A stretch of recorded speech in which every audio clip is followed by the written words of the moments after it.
ए very good morning friends. और आज हम बात करने वाले हैं PhD at Central University of Punjab.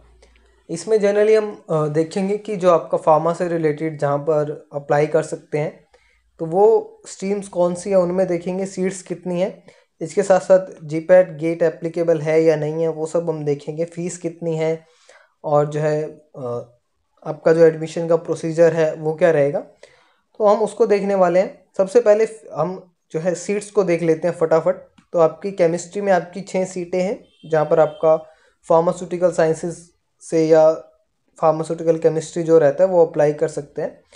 तो ये क्राइटेरिया सबके लिए सेम रहेगा कि जो जनरल कैटेगरीज हैं उनको 60% चाहिए मास्टर्स में, और जो बाकी रिजर्व कैटेगरीज में आते हैं उनको 55% चाहिए। नेक्स्ट, मेडिसिनल केमिस्ट्री में भी आपका सेम है कि MS pharma, M pharma, MSc या कोई इक्विवेलेंट डिग्री है तो वहीं 60% और 55 वाला चलेगा, वो एलिजिबल है। फार्माकोलॉजी में आपकी 9 सीटें हैं जिसमें आपके M pharma, MS pharma, MSc pharmacology या कोई और लाइफ साइंस, माइक्रोबायोलॉजी, वायरोलॉजी जो भी रहता है वो अप्लाई कर सकते हैं। तो ये आपकी 9 सीटें यहाँ पर है। अगर हम एलिजिबिलिटी की बात करें तो वो अप्लाई कर सकते हैं कि जिनका ये एग्ज़ाम क्वालिफाइड है। CSIR, UGC, ICMR, GATE, GPAT, DBT, BET, JEST, तो ये क्वालिफाई है, वो अप्लाई कर सकते हैं इसमें। और इसके साथ साथ कोई आपका प्रोजेक्ट का भी रहता है कि किसी का कुछ जो है स्पॉन्सर्ड है DST से या कहीं और है तो वो भी अप्लाई कर सकता है। DST में अलग से पॉइंट्स होते हैं तो वो मैंने यहाँ पर नहीं डाले हैं DST इंस्पायर के लिए। नेक्स्ट जो मेन आता है वो आपका फेलोशिप का आता है। अब फेलोशिप को अगर हम समझा जाए तो 2 पॉइंट्स में इन्होंने एक्सप्लेन किया हुआ है। एक पॉइंट वो है कि जिन्होंने CSIR या कोई और एग्ज़ाम क्वालिफाई किया है जो आपको फंडिंग करता है। जैसे CSIR का एग्ज़ाम क्वालिफाई किया है ना किसी ने तो CSIR फंडिंग करेगा, ICMR ने किया है तो वो ICMR फंडिंग करेगा। लेकिन जैसे जीपैट या गेट किसी ने क्वालिफाइड किया है तो वो इन सब्जेक्ट्स में नहीं आता है।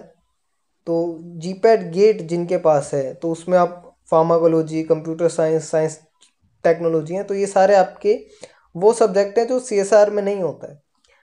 अब यहाँ पर जो है जिनका जीपैट और गेट क्वालिफाइड है, ये बात मैं सिर्फ उनके लिए कर रहा हूँ, तो उनको क्वालिफाई किए 4 साल नहीं होने चाहिए, इंक्लूडिंग द मास्टर्स और एम फार्मा डिग्री जो उन्होंने वहाँ टाइम लगाया है उसको इंक्लूड करके 4 साल का क्राइटेरिया नहीं होना चाहिए। यानी आपके पास एक एक्टिवेट जीपैट होना चाहिए या गेट होना चाहिए। ये ना हो कि उसकी जो वैलिडिटी है वो एक्सपायर होगी हो। तो आपके पास एक एक्टिव जो है स्कोर कार्ड चाहिए। अब इन जो कैंडिडेट्स को जो स्कॉलरशिप मिलेगी जीपैट या गेट वालों को, वो जो है डिपेंड करता है कि वहाँ पर कोई प्रोजेक्ट्स है। अगर उन्हें मिल जाता है तो अच्छी स्कॉलरशिप मिलेगी उस प्रोजेक्ट के हिसाब से, अगर नहीं मिलता है तो उन्हें फिर UGC जो आपका यूनिवर्सिटी ग्रांट देता है 14-15 हज़ार रुपये की, तो वो आपको मिलेगा। तो ये आपका रहता है कि अगर आपको प्रोजेक्ट मिल जाता है, प्रोजेक्ट आपका सेंक्शन हो जाता है तो आपको अच्छा फंड्स मिलेगा 35-32 के अराउंड। लेकिन नहीं होता है तो आपको UGC जो है वो पे करेगा। लेकिन इन केसेस में जिनका CSR या कोई और एग्ज़ाम कंफर्म्ड है उनको आपकी पूरा जो स्कॉलरशिप है वो जो एजेंसी देती है वहीं मिलेगा। अब जो है एडमिशन होगा कैसे, तो यहाँ पर इन्होंने उसी चीज़ को 2 पार्ट में डिवाइड किया हुआ है। अगर हम देखें तो यहाँ से हम देख लेते हैं। पहला क्या है कि जिनका ये एग्ज़ाम क्वालिफाइड है, UGC, CSR, ICMR, DBT, JRF है, तो टोटल जो आपका मार्क्स हैं वो 100 हैं। तो जिनके ये एग्ज़ाम क्वालिफाइड है इनमें से कोई भी, तो 70 मार्क्स उसके लिए कंसीडर किए गए हैं और 30 मार्क्स का आपका इंटरव्यू है। तो नॉर्मली देखा जाए जिनका ये एग्ज़ाम क्वालिफाइड है तो उनको ईजिली एडमिशन मिल जाता है। तो 30 मार्क्स उनको सिर्फ इंटरव्यू में देने हैं। अब दूसरे कैंडिडेट जिनका ये एग्ज़ाम क्वालिफाइड नहीं है या फिर जीपैट और गेट क्वालिफाइड है, तो उन केस में क्या रहेगा, या DBT BET का जो एग्ज़ाम होता है उन केसेस में क्या रहेगा, हम उसको जो है वो देख लेते हैं। तो 50 मार्क्स हैं आपके गेट, जीपैट, DBT BET के लिए, तो उनको जो है 50 मार्क्स वहाँ पर। 20 मार्क्स जो है आपने जो मास्टर्स में ऑब्टेन किया, जैसे 60% का जो है क्राइटेरिया मैंने कहा था जनरल के लिए, और 30 मार्क्स आपका एडमिशन के टाइम पर रहेगा जो आपका इंटरव्यू होगा उसमें, तो ये आप देखेंगे तो ये भी आपका 100 ही हो रहा है। तो इन दोनों केसेस में 100 है, लेकिन यहाँ पे जो एग्ज़ाम की वेटेज है वो बहुत ज़्यादा है।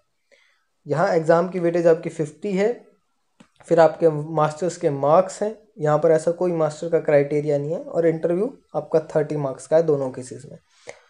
नेक्स्ट हम देखें तो आपका डेट्स के बारे में, तो ये एडवर्टाइजमेंट जो है आपकी 31 जनवरी को आई थी। पोर्टल जो है 1 तारीख को ओपन हुआ था, और ये 21 तारीख तक जो है आपका ये ओपन रहेगा, यानी मंडे तक, जो आपका अभी आई थिंक 10-12 दिन है इसमें। इंटरव्यू आपका 3 तारीख को होगा, 3 मार्च को, और 4 मार्च को रहेगा। उसके बाद आपका अप्रैल तक जो है वो सब कोर्सेज जो हैं वो स्टार्ट हो जाएंगे। तो ये आपका रहेगा कि आपका रजिस्ट्रेशन प्रोसीजर या जो पूरा फीस सबमिशन का है वो इतने टाइम तक आपका कंप्लीट हो जाना चाहिए।